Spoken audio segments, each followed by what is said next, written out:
Hello guys, right now andito tayo sa labas ng ating condo unit.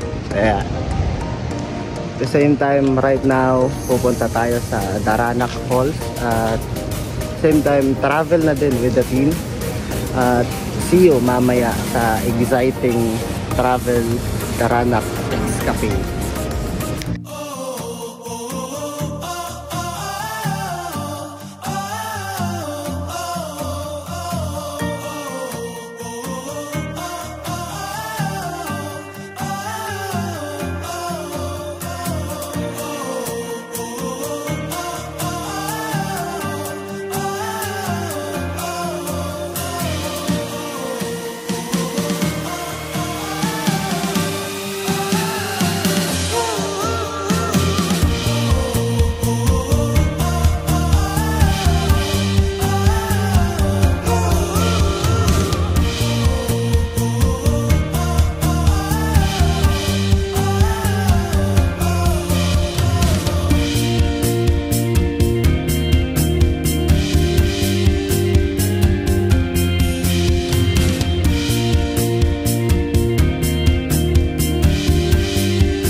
Hello guys, right now we are here at Daranac Falls. At the same time, maraming first time, marami yung first time na makapag-travel dito at sobrang exciting yung mga magaganap mamaya. So, see you mamaya, update ko kayo sa mga mangyayari.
Yon, so may bago na naman tayong kasama and first time niya po na makapunta dito sa Tanay Rizal sa Daranac Falls. And syempre, tatanungin muna natin kung ano yung pangalan niya at saka ano yung background niya at saka ano yung feeling niya dito nakapunta dito sa Daranac Falls. Ayan. Hello guys, ako nga pala si Gary Sibido. Ang background ko naman, dati akong driver ng ambulance, almost 5 years. At ngayon first time ko lang dito makapunta sa ganitong nature. Sobrang ganda dito at sobrang saya rin kasi kasama natin yung buong community.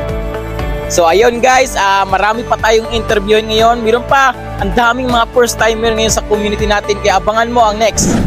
Hello, another great day na naman. So right now po naman tayong interviewin na first time niya po na makapunta dito sa Daranac. And then syempre, bago po ang lahat, magpakilala muna siya. And then syempre, kung ano yung feeling niya na first time nakapunta dito sa Daranac Falls.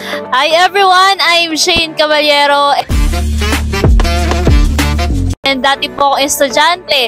Bago po ako napadpad dito sa opportunity ng Digital Master Empire. And yes po, it's my first time dito sa Daranac Falls. And excited po ako kasi hindi ko pa po ito nakita. Nakikita ko lang siya sa mga picture pero right now nakikita ko siya personal and may experience ko kung ano yung mga kinikwento ng mga mentors dito na nakapunta na ng ilang beses.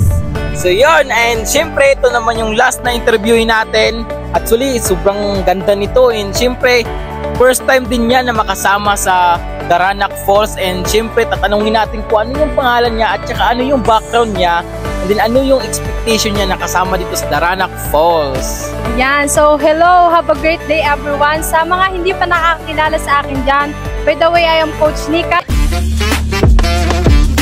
Dati akong estudyante and dati kong pinapangarap to na makasama dito kasi sinesendan lang ako dati ng mga picture ng aking mga mentors and coaches, and right now kasama na ako dito and sobrang excited ako kasi sobrang ganda ng Daranac Falls and right now sobra talaga ako nagpapa-thank you sa community dahil nakapunta ako dito at nakasama ko talaga sila. So yun guys, and syempre sa lahat ng na-interview natin, mga first timer, sobrang nakaka-inspire kasi bakit?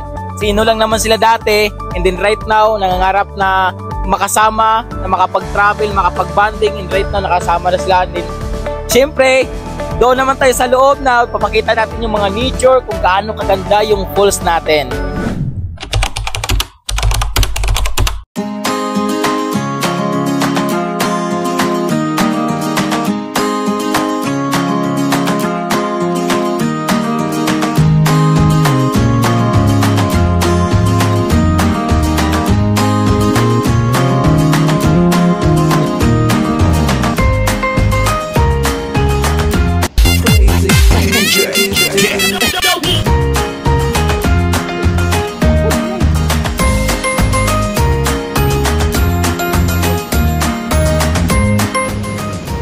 Ano yan? Ano yan?